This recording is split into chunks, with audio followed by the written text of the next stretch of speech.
은혜 받을 말씀 에레미야 17장 5절 8절입니다. 에레미야 17장 5절 8절인데요.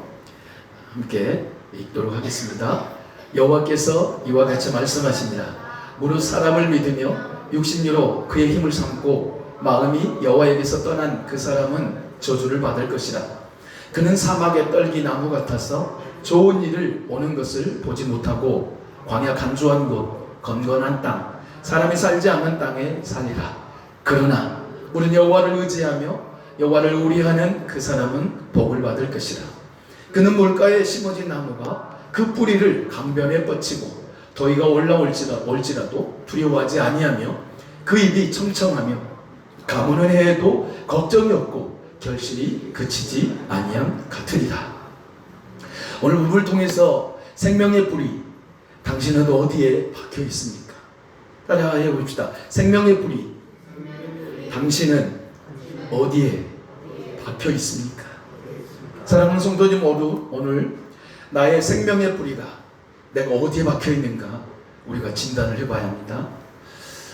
이 생명의 뿌리가 진짜 어디에 박혀 있는가 그것만 내가 제대로 깨달아도 내 삶은 달라질 것이고 우리의 삶은 형통의 삶을 살 수밖에 없을 것입니다. 우리가 늘 생각하는 이 형통, 그리고 복 받아라, 축복 받으세요, 복을 받으세요, 잘 될 겁니다. 이 부분에 있어서 우리가 생각하고 넘어가야 될 건 뭐냐면 내 눈에 보이는 육적인 세계가 잘 되는 것으로 막 그것을 막 축복이다, 그걸 복이다, 그것을 막 바라는 마음으로 사는 것이 성경의 가치관 아니야. 성경에 안경 쓰고 보면 그것은 너무 작은 부분이에요. 그렇지만 큰 부분은 뭐냐면 영적인 복이에요. 내가 하나님과 어떤 관계 속에 살아가느냐, 이게 정말로 중요한 것입니다. 내가 돈이 얼마나 벌어지고 이번 달에 얼마나 내가 좋은 데를 다니고 좋은 집을 이번 달에 계약을 하고 요즘에는 2채 3채 집도 못 갖게 하는 그렇게 되는데 물론 돈 있으면 2채 3채 가져도 되지 않을까. 아니, 돈이 없으니까 그런 것도 있어요. 근데 내가 집이 2채 3채 10채 있다고 해서 그것이 내가 복을 받았다? 그런 생각은 절대로 갖지 않기를 바랍니다. 왜냐면 내가 사는 그 집하고 비교할 수 없는 천국이 우리의 집인데, 아니 세상에 10채 20억 30억 서울 그런 데는 그런 집도 2채 3채 있는 사람이 한두 명이겠어요? 아니 그 사람하고 저 천국하고 비교가 됩니까? 근데 왜 우리는 그런 것으로 비교를 해야 됩니까? 우리는 그런 것과 비교할 수 없는 저 영원한 하나님의 나라, 저 천국이 우리 집이라는 거 확실하게 믿는다면 사글세빵도 전셋집도 괜찮고 병 들어도 괜찮고, 아멘. 그러나 병 안 들면 더 좋고 집 사면 더 좋고, 할렐루야. 이런 생각을 갖고 사셔야지 막 집을 구하기 위해서 몸부림을 치고 내가 물질을 어떻게 소유하려고 몸부림을 치는 그런 곳에 우리의 뿌리가 박혀져 있다면 오늘 그 뿌리를 뽑고 정말로 좋은 곳에 우리의 마음과 생각과 모든 삶의 뿌리를 놓는, 그래서 오늘 결단하는 시간이 되었으면 좋겠습니다. 할렐루야. 네. 이스라엘은요 굉장히 지금 힘든 상황에 있습니다. 지금 에레미야 활동의 시기는 BC라고 합니다. BC. 예수님이 태어나시기 전을 BC라고 그래요. BC. BC 627년에서 BC 586년, 거의 이 정도가 에레미야 선지자가 활동했던 시기입니다. 거의 한 40년 동안 활동을 했는데요. 우리가 들으신 바로는 에레미야는 무엇의 선지자라고 우리는 듣죠? 눈물의 선지자라고 해요. 눈물의 선지자. 도대체 왜 울었을까요? 자기 민족이 망하는 것을 뻔히 보고 있었어요.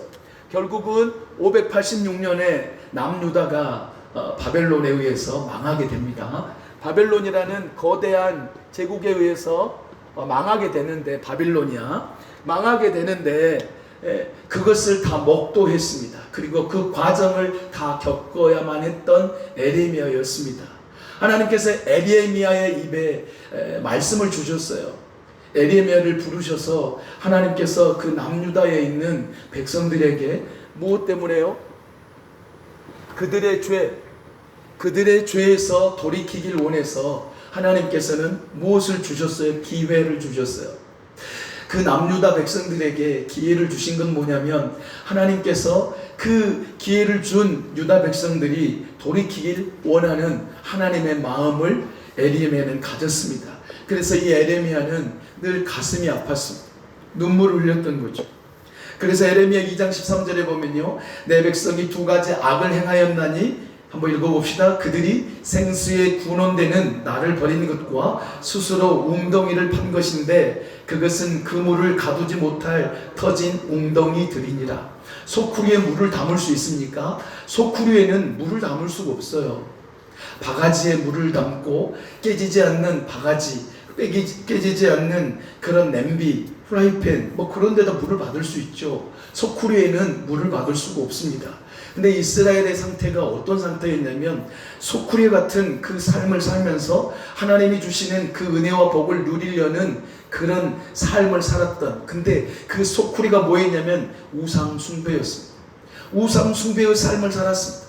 하나님의 마음을 얼마나 아프게 했든지 하나님의 마음이 에레미야를 통해서 나오게 된 것이죠. 눈물의 선지자였습니다. 아까 영상 속에 권사님을 소개해드렸죠. 그 권사님은 지금 81세신데 운전을 하시더라고요. 근데 운전을 잘하세요. 근데 제가 그 타고 왔잖아요. 근데 그 권사님을 통해서 두 가정을 갔는데, 한 가정은 모태신앙인데 시집가서 그 다음에 이제 신앙생활을 안 했대요. 그리고 한 분은 교회를 다녔는데 상처를 받았고, 그 다음에 또 구원파라는 곳에, 구원파에 좀 있다가 여기는 아니다라고 그 분이 이제 깨달으신 거예요. 이분은 예전에 집사님이었어요. 자, 그래서 이 두 분을 찾아갔어요. A 가정하고 B 가정을 가졌는데 첫 번째 가정에, 그 가정에 갔습니다. 그 가정에 갔더니 이제 그 분과 같이 잠깐 이야기를 인사 나누는데 권사님이 우시는 거야. 권사님이 눈물 흘리시는 거예요. 왜냐면 이제 결국 알고 보니까 이분을 위해서 얼마나 기도했든지, 얼마나 눈물 흘리며 기도한 삶을 보였어요. 그래서 저 얼마나 감동이 됐는지 몰라요. 그 영혼을 사랑하는 마음이 느껴졌습니다. 그래서 하나님께서 그 가정에 가지고 놀라운 역사를 하셨는데요, 예수 그리스도 영접하는 그런 놀라운 기적을 하나님이 허락하셨어요. 그리고 B도 마찬가지예요. B도 상처받았는데 그 가정에 가서 그 가정에 같이 나누고 거의 막 30-40분 이상을 같이 나누고 복음을 전했습니다. 두 분 다 예수님이 영접했어요. 그런데 오늘 눈이 온 거예요. 그래서 마음속에 얼마나 오늘 오기로 하셔서 두 분이, 그래도 한 분은 좀 멋쩡멋쩡하고 한 분은 진짜 오겠다, 그래 권사님 오시면 진짜로 오실 것 같은 그런 분위기, 예수 영접하고 확신을 갖고 너무나 아까 안 보셨어요? 정말로 너무너무 기쁨과 환희에 찼어요. 그분들의 모습이 얼마나 아름다웠는지 몰라요. 도대체 왜 그랬을까요? 제가 가서요? 아니요. 권사님이 얼마나 A, B 저분들을 위해서 기도한 줄 아십니까? 그 집 앞에 옆집이요. 여기가 권사님, 거기 권사님 집이면 여기가 A집, 여기가 B집이에요. B집. 또 C집을 갔는데 C집은 없어요. 여기 두 집을 찾는데 정말로 적소, 그 시간 타이밍, 이 B에는요 운동을 갔다가 바로 들어오신 거예요. 운동을 갔다가. 근데 그때 바로 우리가 찾아와서 만날 수 있었던 거죠. 시골에는 많이 사람들이 안 계세요. 없어요. 다 시골 자식들 가고 막 일하고 다니고 없으니까 찾아뵙기는 어려운데 이 두 분에 가서 영접하고 오늘 오시기로 했는데 저 아침부터 눈이 많이 오니까 우리 꽃동산교회 성도님들이 걱정이 아니라 그 AB가 오셔야 되는데 아이고 거기가 교회하고 또 멀어요. 교회하고 거의 몇 킬로 된 것 같아요. 차를 타고 가지 않으면 갈 수가 없어요.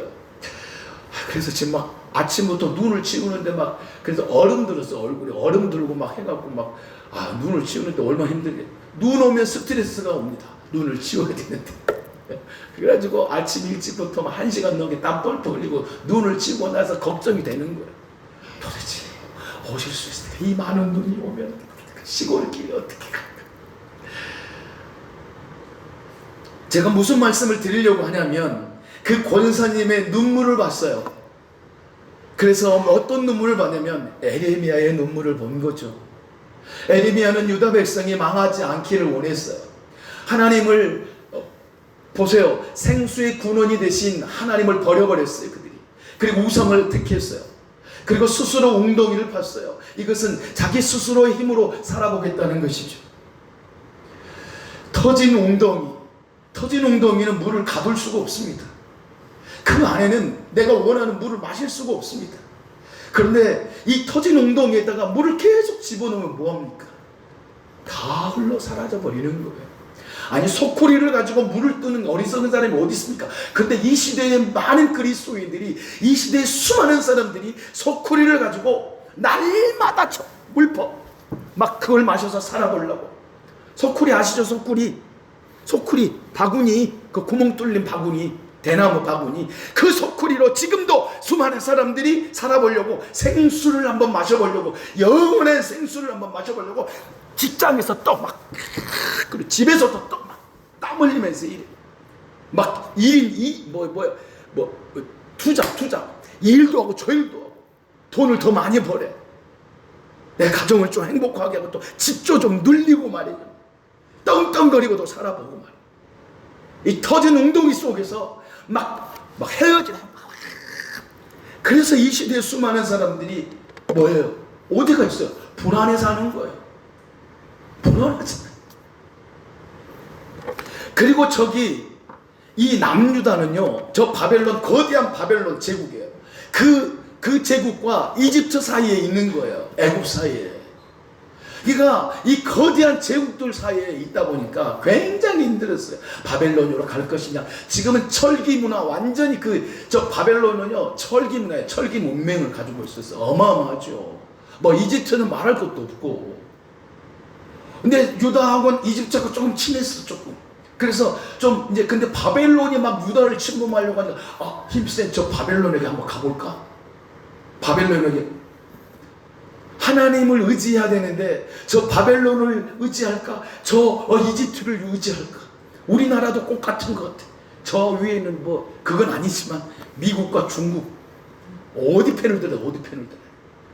니하고 거기 편 들면 안 돼요. 미국 편 들어야지.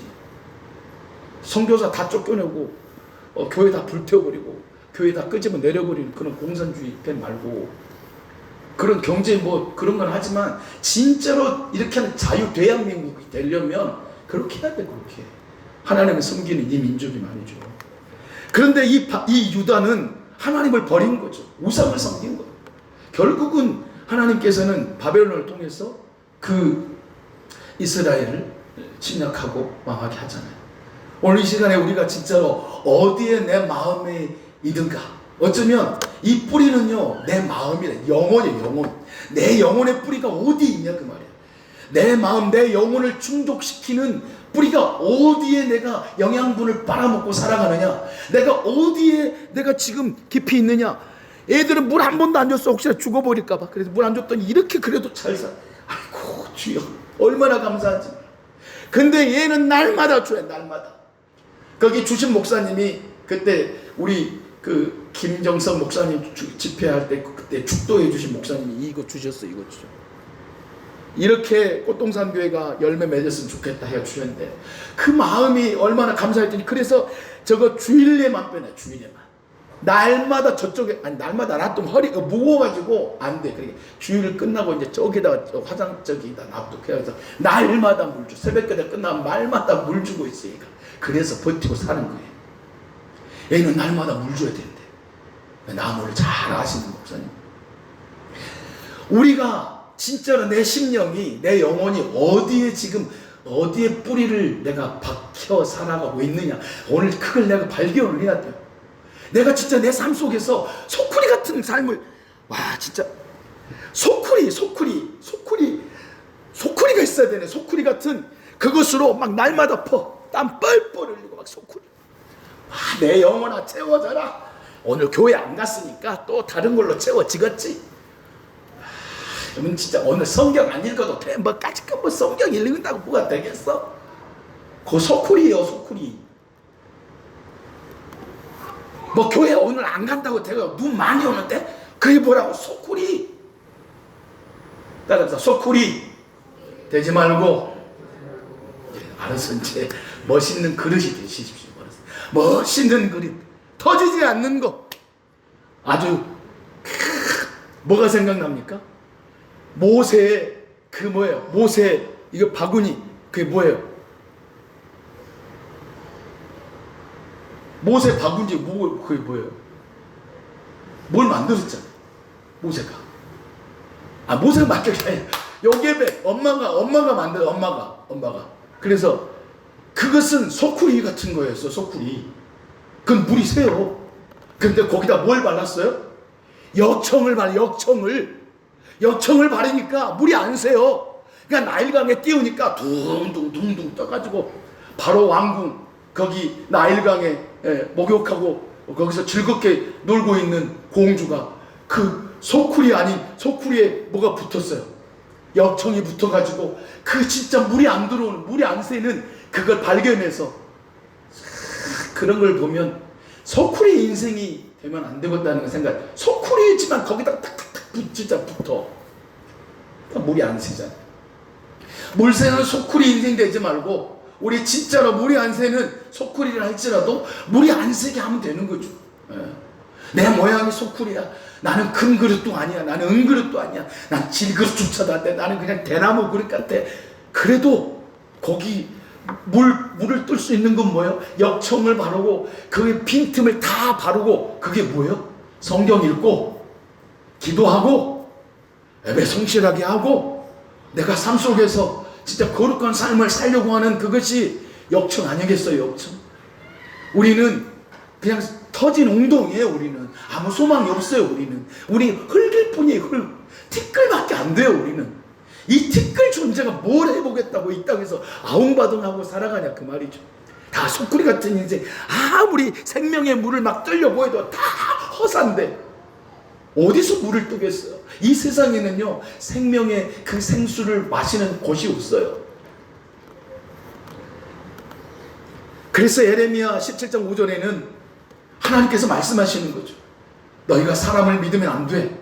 육신의 그 힘을 삼고, 야 마음이 여호와께서 어떻게 했어요? 떠나버렸어. 그 사람은 뭘 받아요? 저주를 받는다는 거죠. 사랑하는 성도님, 이 힘이라는 게 뭐냐면요, 팔이라는 뜻이 있어요. 근육, 힘. 한번 팔심할 때 뭘 내기해요? 힘. 장로님, 한번 우리 그 유신영자와 팔씨름 한번 하면 장로님 이기시겠어요? 지실 거예요. 팔씨름 왜 하죠? 힘자랑. 씨름이 왜 해요? 씨름. 팔뚝의 힘으로 그냥 근육의 힘으로 들어가지고 업어치고. 저도 중학교 때 씨름을 했어요. 씨름을 해가지고 그냥 잘했어요. 그냥 막 몸을 해갖고 막 뒤로 뒤집게 하고 막 그런 세상에 강주를 갔어요. 강주 학교 갔잖아요. 그냥 고등학교 갔는데 운동을 하는데 강주에 얼마나 큰지 몰라. 나는 100, 그때는 뭐 65나 70, 지금은 70인데 애들 70 안 된다. 70, 저 70.2예요. 제대로 딱 하면 70.2. 우리 현솔 형제는 막 180이나 180 더 될 것 같아. 아니 현솔 형제 같은 그 애들이 있는 거요. 그래서 나갔는데 그냥 졌어요. 이길 줄 알았더니 이기려고 했는데 도저히 안 되는 거예요. 뭐가 없어요? 힘이 없는 거예요. 그 친구를 이길 수 있는 힘이 없었어요. 사랑하는 성도 여러분, 자 보세요. 그의 힘, 육신으로 그의 힘을 삼고, 육신의 그의 힘이 뭘까요? 이 세상 것 아니겠어요? 이 세상의 것, 물질과 이 세상의 권세와 야욕과 뭐 그런 거 아니겠어요? 돈이라든지 그거 힘이잖아요. 그래도 막 떵떵거리잖아요. 그래서 요즘 옛날에는 지갑 자랑을 했는데 요즘에 지갑 자랑 할 필요가 없잖아요. 핸드폰에 다 있으니까. 핸드폰에 샥 긁고 핸드폰도 안 보이니까 얼마나 감사해요. 핸드폰 돈이 안 보이잖아. 돈이 얼마 있는데 옛날에는 지갑에 뻥뻥하면 그 사람이 힘이 있는 것처럼 보이잖아. 자랑하고 딱 약간 지금 바로 그렇죠. 이렇게 채율아 나올 수 있어 너? 나 지금 나오면 나 돈 줄게 목사님이. 야 지갑 믿음이 있으면 나올 거고 믿음 없어 안 나올 거고 5살 동안 안 나면 지갑 접습니다. 아 나와 채율아 빨리 나와. 그러지 여기 있어 빨리 나와 빨리. 옛날에는 지갑이 뽕뽕하면 그 사람이 힘 있는 거야 힘이. 아니 믿음이 없어. 힘이 좋죠. 아니 옛날에는 지갑이 뽕뽕하면 힘이잖아. 근데 요즘에는 지갑에 돈 있는 거 가지고 뭐 상관없어요. 없어도 돼. 카드 하나만 되고 뭐 핸드폰에 꽂아진 그 카드 그런 거만 있어. 싹싹싹 긁으면 그거 뭐예요? 힘이잖아. 힘. 카드가 힘. 근데 카드로 망하는 사람이 많아요. 카드 마음대로 막 쓰면 안 돼요. 저 자기 맞게끔 써야죠. 맞게끔. 이처럼 세상의 힘으로는요 터진 웅덩이거든요. 그래서 사람을 믿고 육신으로 그의 힘을 삼는 사람은 소쿠리 인생. 그 사람은 어떤 사람일까요? 이스라엘 백성이 꼭 그런 삶을 살았어요. 힘을 왜 그 바벨론이라든지 이집트라든지 그런 나라의 힘을 좀 기대해 보려고 하고 그 세상에 바알과 아세라 그런 신들을 막 의지하려고 하는 거예요. 그래서 마음은 이미 그들이 떠나버렸어요. 보세요. 마음이 여호와에게서 어떻게 했다고요? 떠났다는 거예요. 떠났다는 거. 마음이 여호와에게서 떠나버린 거예요. 그들 속에 하나님을 섬긴다고는 하지만 가식적이죠. 가식적. 그래서 그들은 어떻게 된다고요? 저주를 받을 것이다. 이 세상의 힘을 의지하는 사람 저주를 받는 거죠. 그리고 그런 사람 어떻게 된다고요? 사막의 떨기나무 같다. 떨기. 이 떨기나무라는 것은 고립되는 거예요. 여기 이 나무 있죠. 이건 떨기나무인데 벌거벗기다. 여기 이파리가 없어요. 꽃도 없어요. 열매도 없어요. 이런 사람이 뭐예요? 이런 사람이죠. 자, 시편 146편 3절 시작. 귀인들을 의지하지 말며 더울 힘이 없는 인생도 의지하지 말지니. 인간이 얼마나 무기력한 인간인가 아시잖아요.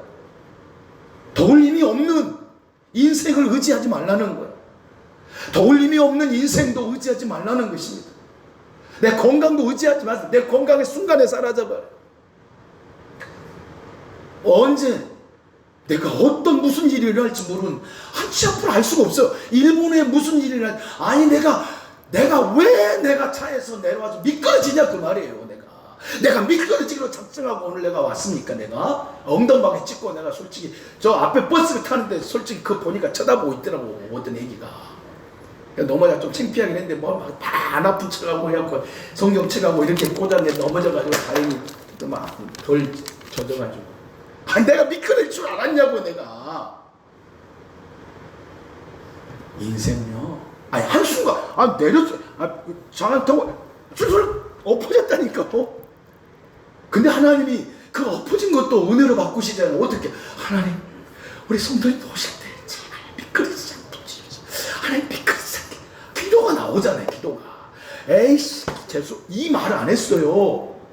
이 말 안 했다고요. 그럼 우리 인생은요 어디 뭐 보잘것 하나도 없어요. 흑으로 돌아가잖아요. 저희 지금 기독병원에 강주 기독병원에 호스피스 명동에 저희 처형의 남편 된 저희 동서 형님이 지금 췌장암 말기 2년 반 전에 췌장암 말기 진단을 그때 받으시고 수술을 하고 수없이 또 암이 퍼지고 또 막 잘라내고 장기들을 잘라내고 막 했는데 와 얼마나 감사하게 2년 반 동안 사신 거예요. 근데 지난주 월요일 날 이제 병원 갔어요. 호스피스 병동으로 갔는데 거기 의사 선생님이 처형에게 권사님에게 말했어요. 26일 나를 잡아준 거. 형님에게는 말을 안 했어요. 지금. 내 26일이야 기한이. 그 형님은 3종 철인 경기에 나갔어요. 자전거 엄청 좋아하셨어요. 자전거 몇백만 원짜리 주셨어요. 산이요 막 1000봉 이상 다 밟았어요. 이 대한민국의 산들을. 네, 건강이 어느 순간 무너지잖아요. 그래서 다행히 얼마나 그 형님이 그전에는 막 얼마나 제 목사, 목사가 술도 먹어봐야 돼. 제가 초창기 결혼했을 때 그때 막 권하기도 하고 마실게요 안 마실게요. 마셨으면 이 말 하겠어요 제가. 안 마셨죠. 마시면 어떻게 안 되지. 그렇죠요. 마시지 마세요. 술, 담배 그런 거. 여기 술, 담배 다 끊으신 분도 계시는데 내 몸에도 좋지 않고 하나님이 내게 거룩한 몸으로 지어주신 걸 왜 내 몸을 상합니까? 안 되죠. 그 형님은 그렇게 살아셨어요. 굉장히 건강에 자신 있는 분이었어요. 근데 수년 전에 또 뇌에 또 수술도 했어요. 근데 또 나중에 또 췌장암이 왔어요. 근데 주님을 만났어요. 그래서 거기 교회 목사님이 마지막 질문을 숙제를 내줬는데 당신이 죽을 때 그 비석에다가 쓰고 싶은 말이 뭐냐? 뭔 줄 아십니까? 하나님을 섬기다 간체제호. 하나님을 섬겼다라는 그 증거를 흔적을 그 비석에 남기라는 그래 너무 아름다운 고백이었던 거예요. 저 형은 막 확실한 은혜를 주셔서 막 구원의 확신 그냥 완전히 하늘의 문이 확 열리고 막 그 믿음이거든요. 하나님은 큰 믿음 원하지 않으세요. 그냥 그 믿음. 뭔 믿음이요? 겨자씨만한 그 믿음만 있으면 이 산을 들어 바다로 던지라면 그렇게 될 거야. 믿음이 있잖아요. 그리고 큰 믿음이 뭐죠? 여러분 큰 믿음 있으세요? 뭐 자랑할 수 있으세요? 나는 큰 믿음 있어. 나는 새벽기도야. 나 성경을 나 몇백 독 했는데 그 믿음이 있는 걸까요? 물론 믿음이 있으니까 그렇게 했겠죠.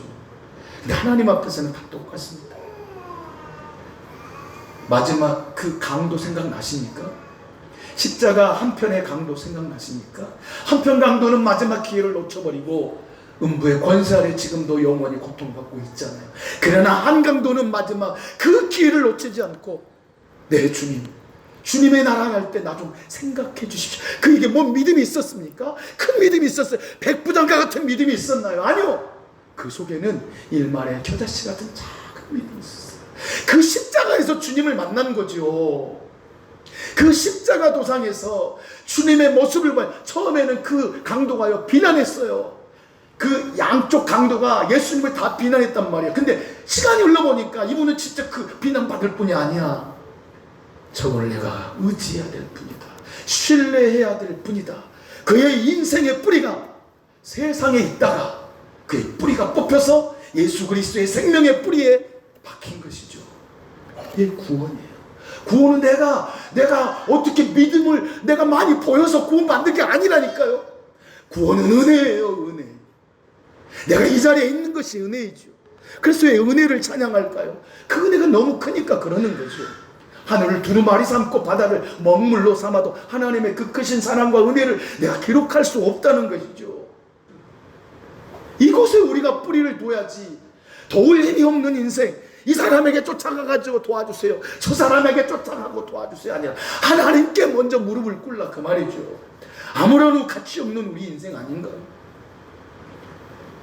그러면 하나님 인간 도움 하나도 받지 말라고 그냥 잘 들으셔야죠. 그런 의미는 아니잖아요. 하나님이 사람을 붙여주셔서 역사하게 하신 거죠. 하나님이 직접 너 오늘 미끄러지니까 너 조심해라 이렇게 하지 않으신다니까요. 하나님 인격적인 분이세요. 내게 자유의지를 주셨어요. 내가 거룩하게 할 수 있는 삶을 그렇게 살아갈 수 있도록 힘도 주시고요, 여건도 주시고 인도해 주신단 말이에요. 성경 읽을 수 있는 마음도 주시고요, 성경 읽지 않은 마음은 내가 한 거예요.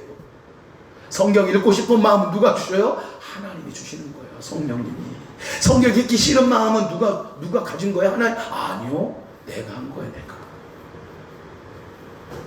따라합시다. 안 된 것은 내 탓이고 잘 된 것은 주님이 하셨습니다.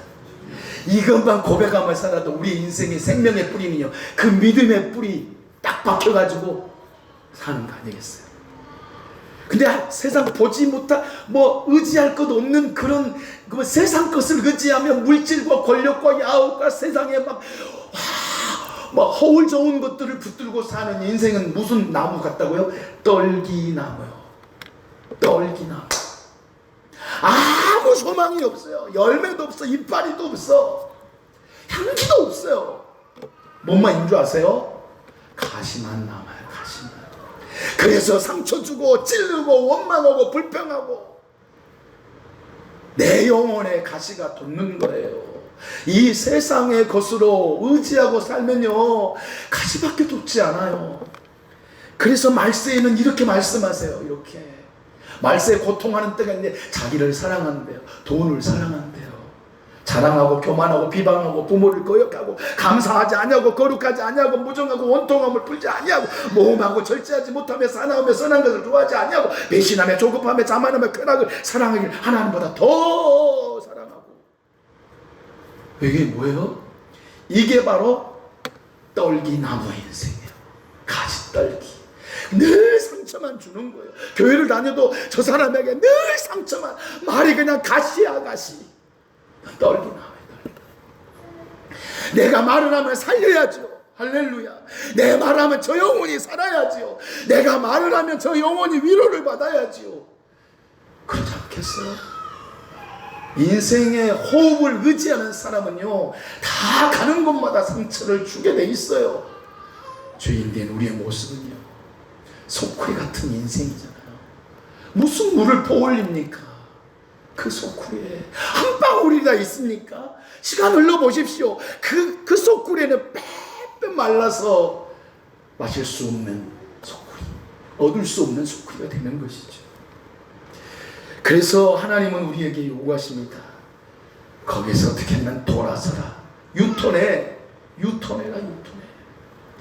세계 최초로 호화 유람선 기억나시죠? 타이타닉. 영화도 막 보셨겠죠? 안 보신 분도 계시겠지만, 이 육체의 팔, 힘을 의지하는 그런 대표적인 것이 이거 아닙니까? 육체인 이 어마어마한 철 골격으로 세워진 그 배, 거대한 배, 타이타닉. 이 배는 하나님도 침몰시키지 못하는 배야. 야, 하나님조차도 침몰시킬 수 없는 이 거대한 배를 타고 저 영국 사우스햄튼을 떠나서 미국 뉴욕으로 가려고 하는 저 어마어마한 큰 배. 야, 어마어마하죠. 결국은 암초가 있다는 신호를 5번이나 받았어요. 그러면 멈추든지 천천히 가든지 돌아가든지 해야죠.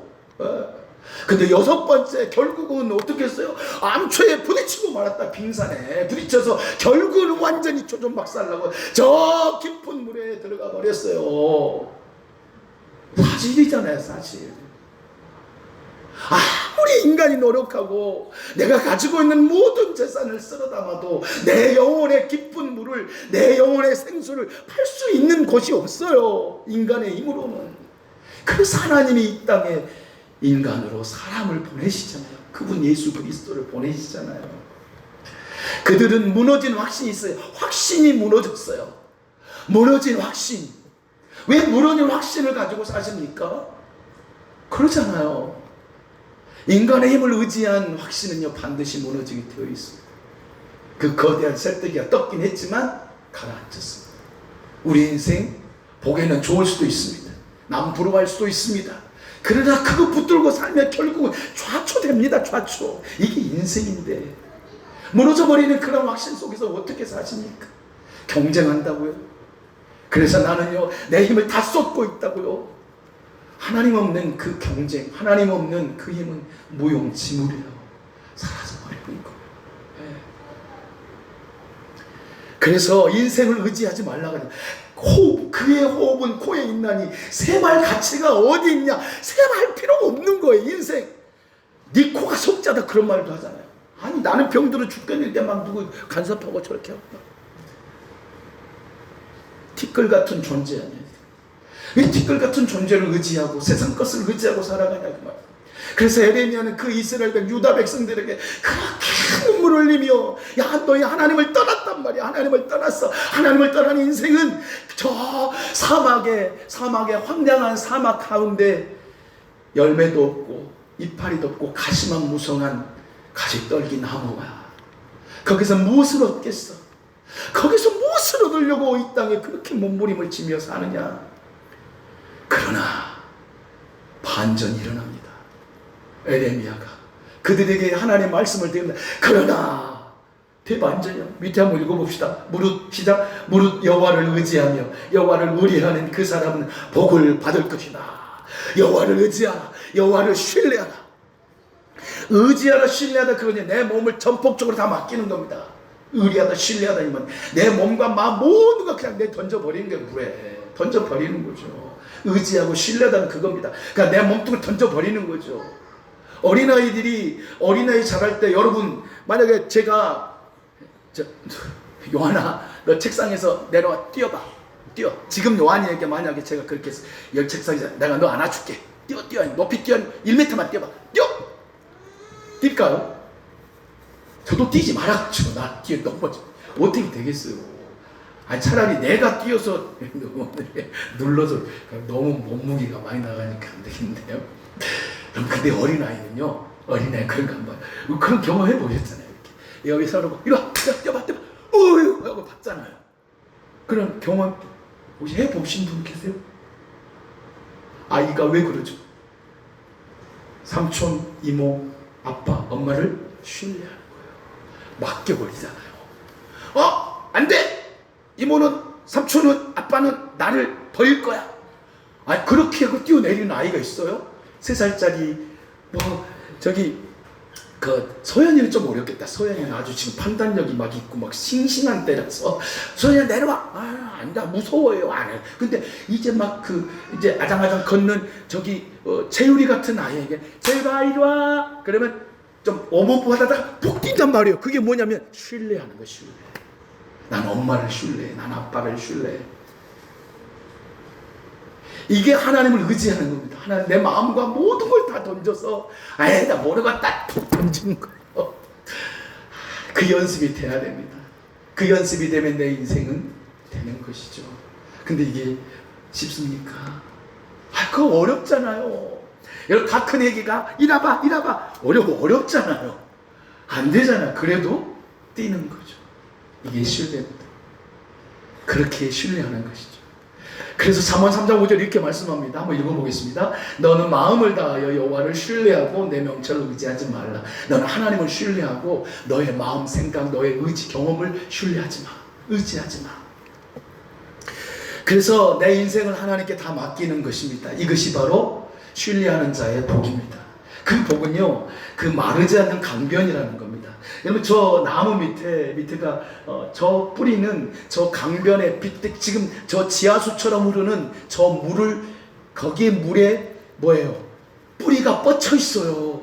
그러니까 그 나무가 지금 버티고 청청한 열매를 맺고 푸릇푸릇한 그런 과실도 맺고 맛있는 것도 또 열매도 맺고 또 피는 것이죠. 비가 오지 않아도 가물어도 저 나무는 청청하게 되어 있습니다. 겉으로 볼 때는 가문 것 같고 겉으로 볼 때는 정말로 소망이 없는 것 같지만 그의 뿌리가 저 강변 예수 그리스도의 생명의 강수에 젖어 있다면 살아나는 것이죠. 조지 밀러는 평생 동안 10,000명의 고아들을 돌봤던 목사님이셨어요. 근데 어느 날 이제 300명을 고아들을 데리고 아침에 식사를 해야 되잖아요. 그런데 거기 관리하는 분이 뛰어왔습니다. 목사님 큰일 났습니다. 지금 먹을 것이 다 떨어졌습니다. 먹을 것이 없다. 빵이 없습니다. 우유가 없습니다. 아무것도 없습니다. 아침은 굶어야 될 것 같습니다. 그럴 때 조지 밀러는 평안했습니다. 아니세 하고 이제 그 아이를 다 모았어요. 그 아이들을 모으고 빈 그릇을 놓고 조지밀러 목사님이 기도합니다. 하나님, 이 자녀들은 주님의 자녀입니다. 주님, 먹을 것이 없는데 먹을 것을 주실 줄로 믿고 감사합니다 하고 그 아이들과 함께 기도했더니 노크가 되는 거예요. 그래서 어떤 노크냐? 옆집의 빵집 아저씨가 목사님 제가 어제 때 하나님이요, 너 빵 구워라 잠 안 자고 빵을 굽게 하셨네요. 그래서 가져온 거예요, 빵을. 그러다가 또 노크합니다. 목사님 고아원인지 알죠? 고아원인 줄 아는데 그 목사님 나가서 수레를 끌고 다 우유가 그냥 수레가 바퀴가 어떻게 고장난 거야. 목사님, 수레가 고장나서 도저히 우유를 배달할 수가 없습니다. 상할 수 있으니까 오늘 우리 아이들에게 우유를 주십시오. 할렐루야. 사랑하는 성도 여러분, 이런 성도가 되어야 되지 않겠어요? 한번 읽어봅시다. 시작. 그는 물가에 심겨진 나무가 그 뿌리를 강변에 뻗치고 더위가 올지라도 두려워하지 아니하며 그 잎이 청청하며 가무는 해도 걱정이 없고 결실이 그치지 아니함 같으리라. 사랑하는 성도 여러분, 더위가 올지라도, 우리 더위는요 고난이잖아요. 아픔, 고통이에요. 고통이 안 오면 좋겠죠. 근데 안 올 수가 없는 거예요. 하나님 고통을 막아주세요가 아니라 하나님 그 고통이 밀려오는 고통을 막아주세요. 우리 그렇게 기도하면 안 돼요. 아니, 물론 다시 말하면 고통이 없는 게 아니란 말이에요. 고난이 오지 않는 게 아니에요. 우리 믿음의 생활을 하다 보면 아픔이 없는 게 아니에요. 그냥 평안하고 늘 평안해. 근데 왜 저 집사님 권사님 맨날 아프냐? 아유 주여 감사합니다. 나는 아프지 않게 해주셔서 감사합니다. 아니 목사님은 미끄러지기는 했지 난 미끄러지도 않게 감사. 이런 바이린 같은 기도, 그런 것은 바로 결국은 가시떨기와 같은 신앙이죠. 진짜 우리의 믿음이 어디에 뿌리를 뻗고 살아가느냐. 사랑하는 성도 여러분, 더위가 아니라 두려움이 없는 것입니다. 두려움이. 사랑하는 성도 여러분, 우리 속에 진짜 한번 읽어볼까요? 우리에게 더위, 시련, 고난이 오지 않는 것이 아니라 더위 속에서 두려워하지 않는다는 생명력이 있는 것이 축복이다. 더위가 온다 할지라도, 고난이 와도, 내가 어떤 문제가 와도, 사랑하는 성도 여러분, 우리는 하나님으로 말미암아 기뻐하는, 그래서 구원의 하나님으로 해서 감사하고, 그 감사 그것 자체 아니겠어요? 그렇게 살아가는 성도는 정말로 날마다 고통이 와도요, 그 삶은요 평안합니다. 어려움이 와도 그 속에는 평안이 있어요. 그래서 물가에 심기운 나무, 얼마나 아름다운 나무예요. 우리는 예수 그리스도의 생명의 물가에 지금 우리는 잠겨 있는 거예요. 다른 거 보지 마십시오. 가지 떨기 보고 왜 부러워하십니까? 부러워하지 마세요. 단지 예수 그리스도의 그 생명의 물가에 내가 그 뿌리만 강변에 뻗치기만 하면 되는 것입니다. 제가 함께 기도하겠습니다. 기도할 때 하나님, 우리 속에 또 가뭄처럼 그런 고통이 혹시 왔을 수도 있고 아픔이 지금 지나가고 있을 수도 있습니다. 가물었을 그때에 우리는 그때도 감사하십시오. 그리고 먼저 미리 감사하는 것입니다. 하나님 감사합니다. 미리 감사하는 거예요. 조지밀러 목사님처럼 우리에게 먹을 양식을 주실 줄 믿고 감사합니다. 하니 바로 하나님께서는 먹을 것, 마실 것을 공급해 주시잖아요. 우리의 삶에도 그런 삶을 늘 경험하면서도 우리는 늘 잊고 살아갑니다. 지금 함께 기도할 때 하나님, 내 삶이 저 강팍한, 저 가지 떨기와 같은 아무 짝에 쓸모없는 그런 나무의 인생 되지 않게 하시고, 저 푸르청청한 가물어도 더위가 온다 할지라도 저 생명수 강가, 그 저 깊은 생명수 대신 예수 그리스도에게 내 마음과 내 심령이 뿌리가 뻗어져서 내 영혼이 날마다 살아나는 그런 삶을 살게 해주시옵소서. 감사의 삶을 살 수 있도록 이 시간 함께 기도하도록 하겠습니다. 이렇게 고백해 보겠습니다. 성도님은 물가에 심겨진 나무입니다. 성도님은 강변에 뻗친, 강변에 뿌리 뻗친 아름다운 주님의 나무이십니다. 기도하겠습니다. 지금은 우리 주 예수 그리스도의 은혜와 하나님의 무한하신 사랑과 성령님의 교통하심이 더이가 올지라도 두려워하지 않냐며 강변에 뻗친 뿌리를 뻗은 그 나무처럼 늘 사시청청하며 메마르지 않는 열매 맺는 삶을 살기를 원하며 결단하며 그렇게 살아가길 원하여 예배한 사랑하는 꽃동산교회 가족들의 심령위에와 이 나라 열방 위에 영원토록 함께 있을지어다. 아멘.